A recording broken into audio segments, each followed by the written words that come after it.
Friends, कैसे हैं आप लोग। आशा करता हूं आप सभी लोग ठीक होंगे। फ्रेंड्स, आपका स्वागत है हमारे यूट्यूब चैनल मेडिसाइंस ट्यूटोरियल में। फ्रेंड्स, इस समय हम प्रिपरेशन कर रहे हैं यूपी एनएचएम से लैब टेक्नीशियन की जो वैकेंसी निकली हुई है और साथ में जो सीएचओ की वैकेंसी निकली हुई है। इसमें हम अलग नहीं कर रहे हैं, सभी प्रश्न सेम ही हैं, वही प्रश्न लगभग रिपीट होते हैं बार बार। तो हम लैब टेक्नीशियन और सीएचओ की जो पद है उसका प्रिपरेशन हम क्या कर रहे हैं, साथ में लेकर चल रहे हैं। फ्रेंड्स, हम यहाँ पे 6 सीरीज पहले से कर लिए हैं। प्रत्येक सीरीज में हमने 50 प्रश्नों को हल किए हैं। पहला सीरीज जो था आपका वो माइक्रोबायोलॉजी से था और जो आपके 4 सीरीज बाद में आए हैं वो आपके हेमेटोलॉजी से संबंधित थे। फ्रेंड्स, आपका जो 7वां सीरीज है इसमें जो प्रश्नों की संख्या है वो कम हो गई। इसमें हम कुल 15 प्रश्नों को ही करने वाले हैं क्योंकि यार समय स्वास्थ्य सही नहीं चल रहा है। ठीक है, आने वाला जो अगला लेक्चर है उसमें आपकी जो प्रश्नों की संख्या होगी वो पूरे फिर से 50 की हो जाएगी।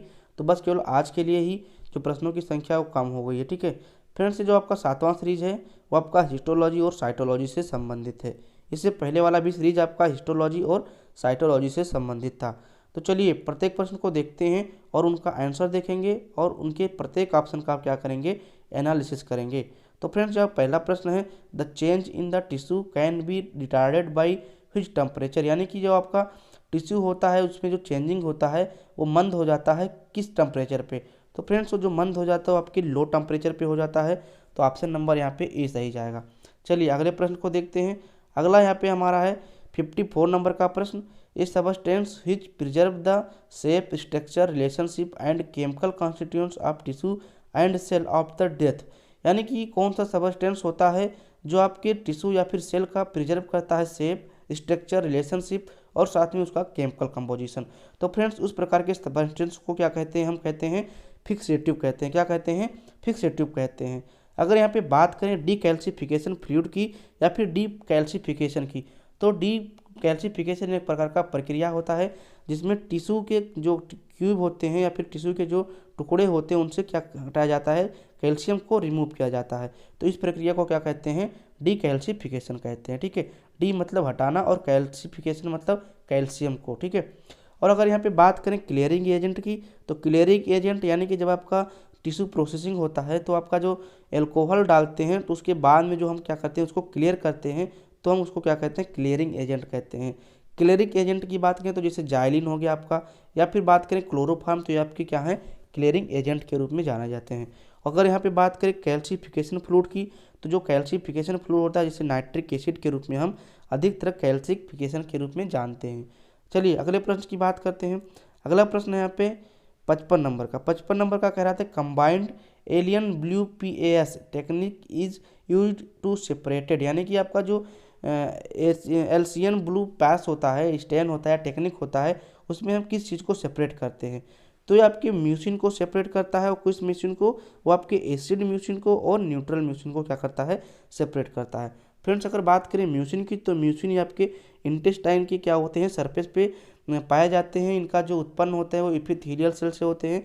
किससे होते हैं, एपिथेलियल सेल से इनका उत्पन्न होता है। ठीक है, और ये आपके इंटेस्टाइन में पाए जाते हैं। अगर बात करें म्यूसिन की, तो ये आपका के क्या होते हैं, ग्लाइकोसिलेटेड क्या होते हैं, प्रोटीन होते हैं। ठीक है, क्या होते हैं, प्रकार के प्रोटीन होते हैं जो आपके इंटेस्टाइन में पाए जाते हैं और इनका जो उत्पन्न होता है वो कहाँ से होते हैं, एपिथेलियल सेल से इनका उत्पत्ति होता है। ठीक है, अगर हम बात करें यहाँ पे PSA टेक्निक की, तो इसमें आपके एसिड म्यूसिन और न्यूट्रल म्यूसिन को क्या करते हैं, सेपरेट करते हैं। फ्रेंड्स, बात करते हैं यहाँ पे अगले प्रश्न की। अगला प्रश्न हमारा है 56 नंबर का, ये high temperature during fixation increase, यानी कि आपका जब फिक्सेशन के समय हाई टेम्परेचर हो जाता है तो कौन सी चीज़ें इंक्रीज होने लगती हैं। तो फ्रेंड्स, ये आपका ऑटोलिसिस क्या होने लगता है, इंक्रीज होने लगता है। जब पहला हम MCQ कर रहे थे तो हमने बताया था कि ऑटोलिसिस क्या होता है और प्यूट्रिफिकेशन क्या होता है। ऑटोलिसिस क्या होता है कि जब आपका टिश्यू स्वयं के एंजाइम के द्वारा क्या होने लगता है, नष्ट होने लगता है, तो इस प्रक्रिया को क्या कहते हैं, ऑटोलिसिस कहते हैं।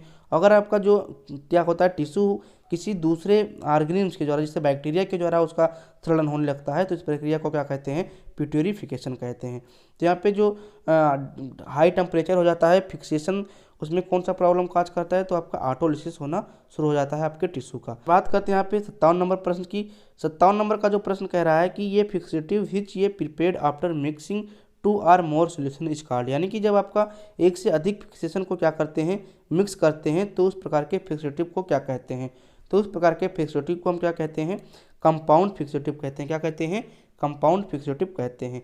अगर हम यहाँ पे एग्जांपल बात करें तो जैसे आपके यहाँ पे हेली फ्लूइड हो गया, ठीक है, जेंकर फ्लूइड हो, सॉरी जेंकर फ्लूइड तो आपके किस में आएंगे, ये आपके सिंपल फिक्सेशन में आते हैं, ठीक है। हेली फ्लूइड आपके क्या हो जाएंगे, यहाँ पे कंपाउंड फिक्सेटिव के रूप में आएंगे, ठीक है। सिंपल फिक्सेटिव की बात करें तो आपका जब एक सोल्यूशन यूज होता है तो उसको क्या कहते हैं, कहते क्या है, सिंपल फिक्सेटिव कहते हैं। जैसे आपका क्या हो गया, mercury क्लोराइड हो गया, 10% फार्मलिन हो गया, तो ये आपके क्या है, सिंपल फिक्सेटिव के रूप से जाने जाते हैं, ठीक है।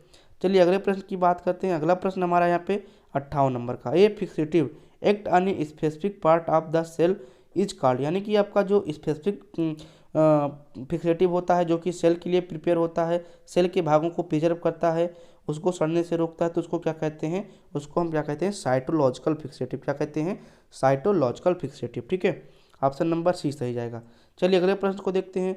अगला यहाँ पे है आपका 59 नंबर का। 59 नंबर कह रहा है कि fixative which permit the general microscopic study of the tissue structure it called, यानी कि जो आपके जनरल माइक्रोस्कोपिक स्टडी के लिए यूज किया जाता है उस प्रकार के फिक्सेटिव को क्या कहते हैं, तो उस प्रकार के फिक्सेटिव को क्या कहते हैं, माइक्रो एनाटॉमिकल फिक्सेटिव, ठीक है। तो ऑप्शन नंबर सी सही जाएगा, माइक्रो एनाटॉमिकली फिक्सेटिव, ठीक है।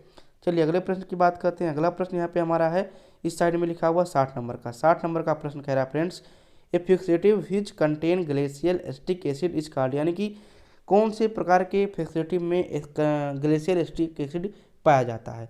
तो फ्रेंड्स ये आपका जो होता है कैरनी फ्लूइड जो होते हैं आपके ग्लेशियल एसिटिक एसिड में पाया जाता है।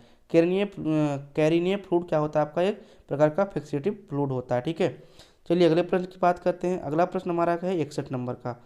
Dot fixative is usually reduce by light and contamination with organic material, friends कौन सा फिक्सेटिव होता है जो लाइट को कम कर देता है और कंटामिनेटेड ऑर्गेनिक मैटर को भी कम कर देता है, रिड्यूस कर देता है।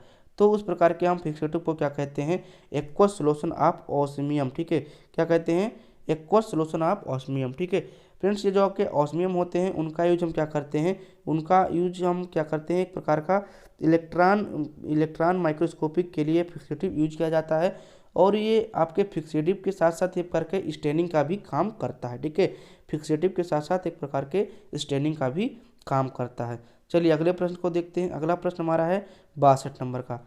The acetic acid is not a good fixative due to, यानी कि आपका जो एसिटिक एसिड है एक प्रकार का फिक्सेटिव है और वो अच्छा नहीं होता है, क्यों, तो वो क्या करता है, स्वेलिंग इफेक्ट, वो आपके काज करता है डिस्ट्रॉय माइट्रोकांड्रिया को, यानी कि आपके माइट्रोकांड्रिया को डिस्ट्रॉय कर देता है सेल से, आपके डिस्ट्रॉय गोल्जी एलिमेंट्स, यानी कि आपके जो गोल्जी एलिमेंट होते हैं, गोल्जी बॉडी होते हैं, उनको क्या कर देता है, डिस्ट्रॉय कर देता है। इसीलिए आपका जो एसिटिक एसिड होता है वो अच्छा फिक्सेटिव नहीं माना जाता है। तो ऑप्शन नंबर यहाँ पे डी सही जाएगा, ऑल ऑप्शन। चलिए अगले प्रश्न को देखते हैं। अगला प्रश्न 63 नंबर का। Which fixative is use for ये सेक्शन कट बाई क्रायोस्टेट, यानी कि आपका जो एक माइक्रोटोमी में माइक्रोटोम होता है, क्रायोस्टेट होता है, उसमें किस प्रकार के फिक्सेटिव का यूज किया जाता है। तो फ्रेंड्स आपके हम बता दें कि जो आपका क्रायोस्टेट होता है वो एक प्रकार का कोल्ड माइक्रोटोम होता है, कोल्ड सेक्शन को काटता है। तो हम इसमें किस प्रकार के सेक्शन का यूज करेंगे, कोल्ड फिक्सेटिव का यूज करेंगे। तो कोल्ड आपका जो हो जाएगा आपका कोल्ड एसीटोन फिक्सेटिव, ठीक है। कोल्ड एसीटोन फिक्सेटिव आपका जो सेक्शन यूज करते हैं क्रायोस्टेट में, इस प्रकार के फिक्सेटिव का हम लोग यूज करते हैं। तो ऑप्शन नंबर ए सही जाएगा, कोल्ड एसीटोन, ठीक है। चलिए अगले प्रश्न को देखते हैं। अगला प्रश्न हमारा है 64 नंबर का। The other name of Zenker formol is, यानी कि जो जेंकर फॉर्मल है उसका दूसरा नाम क्या है। तो फ्रेंड्स उसका जो दूसरा नाम हो जाता है वो आपका कौन सा हो जाता है, उसका दूसरा नाम आपका हो जाता है हेली फ्लूइड, क्या होता है, हेली फ्लूइड, ठीक है। हेली फ्लूइड फ्रेंड्स क्या करता है, ये आपके जो आपके एम्ब्रियो होते हैं, एम्ब्रियो को फिक्स करने के लिए किया जाता है, साथ साथ में आपका जो इंटेस्टाइन होता है उसको भी हम फिक्स करने के लिए करते हैं। चलिए अगले प्रश्न की बात करते हैं। अगला प्रश्न हमारा यहाँ पे है 65 नंबर का। 65 नंबर का प्रश्न कह रहा है formaldehyde is produce by oxidation of which solution, यानी कि आपके किस सोल्यूशन के ऑक्सीडेशन के तहत आपका फॉर्मेल्डिहाइड का निर्माण होता है। तो फ्रेंड्स जो आपका ये मेथनॉल होता है उसको जब हम क्या करते हैं 300 से 400 डिग्री सेल्सियस पे क्या करते हैं, ऑक्सीडाइज करते हैं, तो आपके फॉर्मेल्डिहाइड का क्या होता है, निर्माण होता है। तो ऑप्शन नंबर यहाँ पे ये सही जाएगा, यहाँ पे सी सही जाएगा, मेथनॉल। चलिए अगले प्रश्न को देखते हैं। अगला प्रश्न हमारा है 40 नंबर का, 66 नंबर का। कह रहा है कि 40% formaldehyde is equal to dot dot of formalin, यानी कि आपका जो 40% का फॉर्मेल्डिहाइड होता है वो कितने परसेंट के फार्मलिन के इक्वल होता है। तो फ्रेंड्स ये आपके 100% फार्मलिन के इक्वल होता है, तो ऑप्शन नंबर डी सही जाएगा यहाँ पे 100%। चलिए अगले प्रश्न को देखते हैं। अगला प्रश्न है 67 नंबर का। After prolonged stored formaldehyde develop deposit of huge solution, यानी कि अगर आप किसी भी फॉर्मेल्डिहाइड को बहुत समय के लिए स्टोर किए हैं तो उसमें किस चीज़ का क्या होता है, डिपोजिशन होने लगता है। तो फ्रेंड्स वो आपके पैरा फॉर्मेल्डिहाइड का क्या होने लगता है, स्टोरेज होने लगता है, ठीक है, डिपोजिशन होने लगता है। उस प्रकार के प्रोलॉन्गेड स्टोर से क्या होता है, ये डेवलप हो जाता है, ठीक है। चलिए अगले प्रश्न को देखते हैं। अगला प्रश्न हमारा 68 नंबर का और ये लास्ट प्रश्न है। Older solution of formaldehyde become dot dot dot is reactor, यानी कि आपका जो फॉर्मेल्डिहाइड होता है अधिक समय तक उसको हम स्टोर कर देते हैं तो किस चीज़ का रिएक्शन होता है, तो फ्रेंड्स आपके ये एसिड का रिएक्शन होने लगता है। किस चीज़ का, यहाँ पे एसिड का रिएक्शन होने लगता है, ठीक है। अब फ्रेंड्स अगर हम याद करें यहाँ पे जो जेंकर फ्लूइड है, जेंकर फ्लूइड आपका बताया हमने कि जेंकर फ्लूइड को हम क्या कहते हैं, हेली फ्लूइड कहते हैं। और फ्रेंड जेंकर, अगर हम यहाँ पे बात करें जेंकर फ्लूइड की, तो इसका जो यूज होता है एम्ब्रियो और इंटेस्टाइन के फिक्सिटी में यूज करते हैं। और अगर हम इससे बात करें कि किससे मिलके बने होते हैं, जो इससे आपके पोटेशियम क्रोमेट से बने होते हैं, ठीक है। और फिर इसमें क्या होता है, यहाँ पे सोडियम सल्फेट यूज होता है, ठीक, और ग्लेशियर एसिटिक एसिड का यहाँ पे यूज होता है, ठीक है। और मर्क्यूरी क्लोराइड का भी यहाँ पे यूज होता है, ठीक है। तो आप जान जाइए कि जेंकर जो होता है आपका हेली के फ्लूइड के नाम से भी जाना जाता है। इसका हम क्या करते हैं उपयोग, फिक्सेटिव का जो है आपके एम्ब्रियो और इंटेस्टाइन के फिक्सेशन में करते हैं, ठीक है। अब फ्रेंड्स यहाँ पे जो आपका प्रश्नों की संख्या है वो समाप्त हो गई है, क्योंकि हम यहाँ पे ज़्यादा नहीं, केवल 16 प्रश्न ही लेकर आए थे। और जो इसका जो नंबर था वो 53 नंबर से लेकर 98 नंबर तक, सॉरी 68 नंबर तक यहाँ पे था, ठीक है। और यहाँ पे जो 52 नंबर के प्रश्न थे, इससे पहले के प्रश्न थे, वो हमने सीरीज 6 में किए थे, ठीक है। तो फ्रेंड्स आपका ये जो लेक्चर है कैसा लगा कृपया कमेंट करके ज़रूर बताएं। और साथ में अगर आपको लेक्चर अच्छा लगा है तो इसको लाइक ज़रूर कर दें। और फ्रेंड्स अब हमारे चैनल पर अगर आप नए हैं तो इसको क्या करें, सब्सक्राइब कर लें। और हम आपको बता दें कि हमारे एक प्रकार का टेलीग्राम चैनल है जो कि मेडिसाइंस ट्यूटोरियल के नाम से है, लिंक हम डिस्क्रिप्शन बॉक्स में डाल देंगे। यहाँ पे फ्रेंड्स क्या होता है कि पोल लगाए जाते हैं प्रश्नों के, तो वो आपके एग्जाम के लिए बहुत ही इंपॉर्टेंट हो जाएंगे अगर आप उस पोल को क्या करते हैं, सॉल्व करते हैं। आपके एग्जाम को और बेहतर वो बना सकता है। तो फ्रेंड्स आज के लिए इतना ही, थैंक यू।